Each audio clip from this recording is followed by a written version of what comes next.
وأشهد أن لا إله إلا الله وحده لا شريك له ونشهد أن سيدنا حبيبنا وشفيعنا وسندنا ومولانا محمدا عبده ورسوله صلى الله تعالى على خير خلقه محمد وآله وأصحابه أجمعين وبارك وسلم تسليما كثيرا كثيرا. أما بعد فأعوذ بالله من الشيطان الرجيم. بسم الله الرحمن الرحيم. وقال الله تبارك وتعالى في القرآن المجيد والفرقان الحميد: قل اللهم مالك الملك تؤتي الملك من تشاء وتعز من تشاء وتذل من تشاء بيدك الخير إنك على كل شيء قدير. اللهم صل على محمد وعلى آل محمد كما صليت على إبراهيم وعلى آل إبراهيم إنك حميد مجيد. اللهم بارك على محمد وعلى آل محمد كما باركت على إبراهيم وعلى آل إبراهيم إنك حميد مجيد. خدا کی کاریگری کا جلوہ بھرے جہاں میں کہاں نہیں ہے. خدا کی کاریگری کا جلوہ بھرے جہاں میں کہاں نہیں ہے. زمین پہ بن باپ کے ہیں عیسیٰ، فلک پہ آدم کی ماں نہیں ہے. تیسرا جمعہ ہے اور میرا عنوان وجود باری تعالیٰ پر دلیلیں اور عقلی دلیلیں. چونکہ دلیلیں بہت ہیں اور بڑے بڑے علماء کرام لوگوں کو نصیحت کرتے بھی رہے اور کر بھی رہے ہیں. چونکہ میں طالب علم اور اس کی وجہ سے میں کچھ چند ہی باتیں اس کے اوپر کروں گا، اور تقریباً یہ جمعہ اس اعتبار سے آخری ہوگا. بہت ہی قیمتی بات ہے. حضرت امام شافعی رحمۃ اللہ تعالی علیہ، ان سے ایک شخص نے پوچھا کہ اللہ رب العالمین کے وجود پر کوئی دلیل ہو تو بتاؤ، ہمیں کیسے سمجھ میں آ جائے کہ اللہ اس دنیا میں موجود ہے، یا اللہ یا خدا یا ایشور اس کائنات کو چلانے والا کوئی ہے. تو انہوں نے ایک جواب چھوٹا سا دیا. کہا تم نے شہتوت کا پودا پیڑ دیکھا ہوگا، پھل دیکھے ہوں گے، پتے دیکھے ہوں گے. ذائقہ تمام شہتوت کا ایک ہے. تمام جو ایک درخت میں پتے لگے ہیں سارے پتوں کا ذائقہ ایک ہے. لیکن اس کو بکری اگر کھاتی ہے تو مینگنی بنتی ہے. اگر اس کو ایک کیڑا ہے جو کھاتا ہے تو اس سے ریشم پیدا ہو جاتا ہے. اگر اسی پتے کو ہرن کھاتا ہے تو اس سے مشک پیدا ہو جاتا ہے. یہ الگ الگ طریقے کے لوگ جو اس کو کھا رہے ہیں، پیڑ ایک ہے، پتے ایک ہیں، ذائقہ ایک ہے، لیکن مختلف لوگوں نے جو کھایا تو ان کے پیٹ میں جانے کے بعد یہ بدل کیسے گیا، یہ ٹرانسفر کیسے ہو گیا. وہی پتا مشک بن گیا، اور مکھی نے کھایا، مدھو مکھی نے تو شہد بن گیا. وہی پتا بکری نے کھایا تو مینگنی بنا، وہی پتا کیڑے نے کھایا تو ریشم بنا. تو پتا یہ چلا اگر یہ اپنے آپ ہوتا تو ایک ذائقہ تھا، ایک طریقے کے پتے تھے، تو ان لوگوں سے ایک ہی جیسی چیزیں باہر آتی. الگ الگ چیزوں کا باہر آنا یہ بتاتا ہے کہ ان کا کنٹرول کسی کے ہاتھ میں ہے اور کوئی ہے ان چیزوں کو چلانے والا. اگر کوئی چلانے والا نہ ہوتا تو تمام کے تمام مخلوق کے جن جن نے کھایا تھا وہ کوئی ایک ہی چیز بن کر باہر آتی. الگ الگ کیسے ہوا؟ اس طریقے کی دلیلیں بہت ملتی ہیں. ایک اور بہت قیمتی دلیل ہے اور یہ زبردست دلیل ہے. حالانکہ چونکہ وقت کی کمی ہے یہ دلیل قرآن تک پہنچاتی ہے، لیکن میں وہاں تک ابھی نہیں پہنچوں گا. جیسے کہ دنیا میں جو کچھ ہم دیکھتے ہیں وہ دو قسم کی چیزیں ہیں جو ہمیں نظر آ رہی ہیں۔ ایک وہ ہے جس کو انسان بنا سکتا ہے، ایک وہ ہے جس کو انسان نہیں بنا سکتا۔ مثال کے طور پر میرے ہاتھ میں گھڑی ہے، یہ میرا ہاتھ ہے۔ دنیا کے ہزاروں لاکھوں کروڑوں لوگ مل کر کے ایک ہاتھ بنانا چاہے تو نہیں بنا سکتے۔ دنیا کا کوئی ایک آدمی اگر اس جیسی گھڑی ہزاروں لاکھوں گھڑی بنانا چاہے تو بنا سکتے ہیں۔ میں نے یہ مائک لگایا ہوا ہے، یہ میرا چہرہ ہے، میرا فیس ہے۔ میرے چہرے جیسا ایک چہرہ پوری دنیا کے لوگ مل کر بنانا چاہے نہیں بنا سکتے، اور ایک آدمی جس نے اس کو بنایا ہے اس جیسی کروڑوں اور مائک بنانا چاہے تو بنا سکتے ہیں۔ تو پتہ یہ چلتا ہے دو قسم کی چیزیں ہیں، ایک وہ ہے جس کو انسان بنا سکتا ہے، ایک وہ چیز ہے جس کو انسان نہیں بنا سکتا۔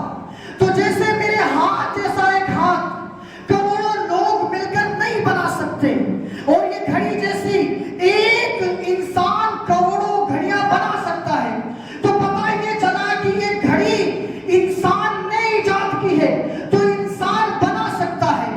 یہ گھڑی وہ ہے جس کو اس سے پہلے بھی انسان نے بنایا تو انسان بنا سکتا ہے۔ یہ ہاتھ انسان نہیں بنا سکتا، مطلب یہ ہے کہ اس کا ایجاد کرنے والا، اس کا خلق کرنے والا کوئی اور ہے، انسان اسی لیے نہیں بنا سکتا۔ مائک جیسے ہزاروں لاکھوں کروڑوں مائک ایک انسان تو بنا سکتا ہے، ایک انسان کے جیسا یہ فیس، یہ چہرہ نہیں بنا سکتے کروڑوں لوگ مل کر۔ تو پتہ یہ چلا یہ مائک کا ایجاد کرنے والا کوئی انسان ہے، اسی لیے انسان بنا سکتا ہے۔ یہ چہرے کو بنانے والا انسان نہیں ہے بلکہ کوئی اور ہے جس نے ان کو بنایا۔ تو پتہ چلا جس کو انسان نے بنایا اس کو انسان کروڑوں کروڑوں میں چیزیں بنا سکتا ہے، جس کو کسی اور طاقت نے، ایشور نے، خدا نے بنایا وہ انسان نہیں بنا سکتا۔ تو پتہ چلا کہ اس کو بنانے والا بھی کوئی اس دنیا میں موجود ہے۔ یہ آپ روپ چیزیں نہیں بنی۔ ایک بہت قیمتی بات بتانے لگا ہوں، اور تقریباً یہ دلیل بڑی مضبوط دلیل ہے، اور یہ دلیل یہ میں کہتا ہوں کہ سبھی کو بڑی توجہ کے ساتھ سننے کی ضرورت ہے۔ جو مجھے اصل بتانی تھی اب وہ دلیل بتا رہا ہوں۔ وہ کیا ہے؟ ایک سائنٹسٹ ہے اور اس سے ایک مولانا کی ملاقات ہو جاتی ہے۔ چونکہ سائنس جو ہے، ہر سائنسدان اس بات کا انکار نہیں کرتا کہ اس کائنات کو چلانے والا کوئی ہے کہ نہیں ہے، لیکن کچھ لوگ ہیں جو اس چیز کا انکار کرتے ہیں کہ اس کائنات کو، اس زمانے کو، اس تمام چیز کو چلانے والا کوئی نہیں ہے۔ اس کی ساتھ ساتھ ایک چھوٹی سی چیز اور میں بتاتا چلوں، وہ یہ ہے، یہ سائنس سے جب کوئی انسان سوال کرے گا تو وہ سوال کیا ہوگا؟ سوال یہ ہو سکتا ہے یہ کیسے بنا، یہ کیسے وجود میں آیا، اس کا جواب سائنس دے گی۔ یہ کیوں بنا، یہ کیوں وجود میں آیا، اس کا جواب سائنس نہیں دے سکتی، اس کا جواب قرآن سے ملے گا۔ مثال کے طور پر یہ ایک دھماکے سے کائنات بنی، کیسے بنی سائنس بتا سکتی ہے، لیکن یہ دھماکے سے کائنات بنی، کیوں بنی، یہ سائنس نہیں قرآن بتائے گی۔ یہ دنیا میں انسان کیسے آتا ہے، یہ ریسرچ کرنے کے بعد سائنس کیسے کا جواب تو دے گا، لیکن یہ کیوں آیا ہے اس کا جواب سائنس نہیں قرآن دے گا۔ کیسے اس کا جواب چاہیے تو سائنس سے مل جائے گا، ہر طرح کا جواب ملے گا، لیکن کیوں کا جواب صرف قرآن سے ملے گا۔ تو یہ فرق یاد رکھیے، کیسے اگر پوچھنا ہے تو سائنس سے پوچھ لیجئے، اور کیوں پوچھنا ہے تو قرآن سے پوچھ لیجئے۔ سائنسدان سے پوچھا ایک مولانا نے کہ تم نے ایک بات بتائی ہے، یہ جو پانی ہے، جو صاف ستھرا پانی جس کو انسان پی لیتا ہے، اس کے اندر ریسرچ کرنے کے بعد پتا چلا اس پانی کے اندر بھی ہزاروں کیڑے موجود ہوتے ہیں۔ وہ جو صاف ستھرا پانی ہے اس کے اندر بھی ہزاروں کیڑے موجود ہوتے ہیں۔ مولانا کہتے ہیں سائنسدان سے، تم کیسے سائنٹسٹ ہو، تم تو بے وقوف ہو، تمہاری ریسرچ کہتی ہزاروں کیڑے ہیں اور خود ہی اس پانی کو پی لیتے ہو۔ تو وہ سائنسدان کہتا ہے کہ مولانا صاحب بے وقوف ہم نہیں تم ہو، اس وجہ سے کہ اس کو ریسرچ ہم نے کیا، اس کو دیکھا ہم نے ہے۔ ہمارا دیکھنا ریسرچ کرنا مقصد ہے، تمہارا مقصد صرف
نبی کی نظر چاہیے اس کو دیکھنے کے لیے.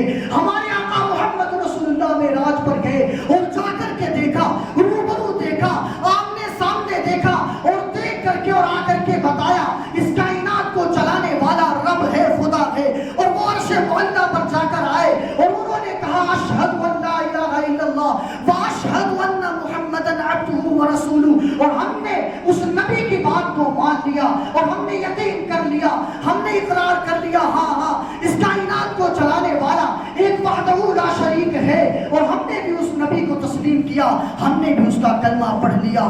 ہم تو اس کی کہ جس کے ہاتھ میں کل کارخانہ ہے, ہم تو اس کی کہ جس کے ہاتھ میں کل کارخانہ ہے, ہم تو اس کی کہ جس کے ہاتھ میں سارا زمانہ ہے, ہم تو اس کی کہ جس کی حمد سے آرام ملتا ہے, ہم تو اس کی کہ جس کی حمد سے آرام ملتا ہے, اسی کی حمد سے بگڑا ہوا ہر کام بنتا ہے, اسی کی حمد کا ہر مخلوق کے لب پر ترانہ ہے. ہم تو اس کی کہ جس کے ہاتھ میں کل کارخانہ ہے, ہم تو اس کی کہ جس کی حمد سے ہر کام بنتا ہے. اگلے جو مصرے ہیں بڑی توجہ کے ساتھ سنیں, بڑی توجہ چاہیے ان مصروں پر.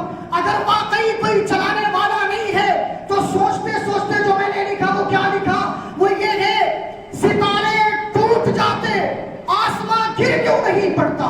اگر واقعی کوئی تھامنے والا نہیں ہے, ستارے ٹوٹ جاتے آسمان گر کیوں نہیں پڑتا. کبھی دھوکے سے رات میں سورج کیوں نہیں چمکا, تلاتم خیز موجیں حدوں سے بڑھ کیوں نہیں جاتی, سمندر کے اندر سے یہ نکل باہر کیوں نہیں آتی. جینا چاہتا ہے مقدر سے زیادہ نہیں جیتا, جینا چاہتا ہے انسان مقدر سے زیادہ نہیں جیتا. امر ہونے کا دنیا میں پیالہ کیوں نہیں پیتا. کوئی تو ہے, توجہ چاہیے, کوئی تو ہے جو بچپن کی کہانی چھین لیتا ہے, کوئی تو ہے بڑھاپا دے کے جوانی چھین لیتا ہے, کوئی تو ہے دن کو رات, رات کو دن بناتا ہے, کوئی تو ہے گندے قطرے سے ہنسی صورت بناتا ہے. یہ دنیا خود نہیں چلتی, میرا اللہ چلاتا ہے. یہ دنیا خود نہیں چلتی, میرا اللہ چلاتا ہے. کسی کا زور نہیں چلتا تقدیر کے آگے, کسی کا زور نہیں چلتا تقدیر کے آگے. اسی ایشور, اسی خدا وحدہ شیء قدیر کے آگے کسی کا زور چل نہیں سکتا تقدیر کے آگے. اسی ایشور خدا وحدہ شیء قدیر کے آگے یہ دنیا انتہا کا ہے, عارضی ٹھکانہ ہے. اسی کے پاس جانا ہے, اسی کو منہ دکھانا ہے. وہی اول وہی آخر, اسی کو ہم نے مانا ہے. اے قمر یہ ساری دنیا کو پیغام سنانا ہے. ہم تو اس کی کہ جس کے ہاتھ میں کل کارخانہ ہے, ہم تو اس کی کہ جس کے ہاتھ میں سارا زمانہ ہے. یہ خدا ہے, یہ طاقت ہے, یہ ایشور ہے, اس کائنات کو چلانے والا موجود ہے. ایک بات بتاتا چلوں, دنیا میں جتنے بھی انسان ہیں یہ فطرت کا قاعدہ ہے. یہ جو دل ہے اس کے اندر یوں سمجھ لو کہ ایک کوڈ ہے, ایک سمجھ لو ایسا کوڈ ہے کہ بغیر کسی کو رب مانے رک ہی نہیں سکتا. جتنے انسان ہیں چاہے وہ اللہ کو مانتے ہو چاہے نہ مانتے ہو, تب بھی کوئی بھی ایسا نہیں ہے بغیر خدا کو مانے رہ نہیں سکتا. وہ کیسے؟ وہ ایسے جب اصلی خدا نہیں ملتا تو پھر کسی اور کو خدا مان لیتے ہیں. یہ دل ہے, یہاں ایک آواز آتی ہے کہ کوئی ہے جس کو ہمیں پوچھنا چاہیے, کوئی ہے جس کی ہمیں عبادت کرنا چاہیے, کوئی ہے جس کے سامنے اپنا شیش جھکانا چاہیے. تو جب کوئی نہیں ملتا تو کسی نہ کسی کے سامنے سر جھک جاتا ہے. اور جو کسی کو بھی نہیں مانتے, یقین کیجئے دیکھا ہوگا, چاہے مسجد میں ہو, چاہے مندر میں ہو, چاہے گرجا میں ہو, گرودوارا میں ہو, چلتی ہوئی ریگستانوں میں, جنگل میں, بیابان میں ہو, جب کوئی انسان بہت بڑی مشکل میں آ جاتا ہے, وہ کسی کو مانتا ہو نہ مانتا ہو, ملحد ہو کوئی ہو, اس کا چہرہ آسمان کی طرف اٹھ ہی جاتا ہے. یہ زمین ہے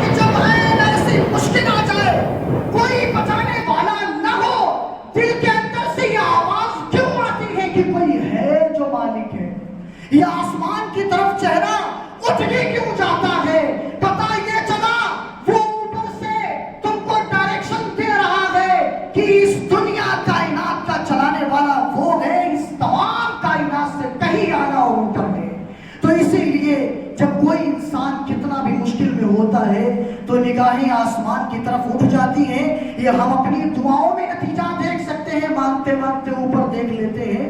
اور باقی دھرموں میں بھی ایسا ہوتا ہے, ہم وہ کسی کے سامنے خواہ بیٹھے ہوں, نگاہیں آسمان کی طرف اٹھ جاتی ہیں تو اس سے پتہ چلتا ہے کہ ہاں کوئی نہ کوئی ہے جو اس کائنات کا چلانے والا ہے, بڑا اعلیٰ, بڑا عرفہ, بڑا اولا ہے.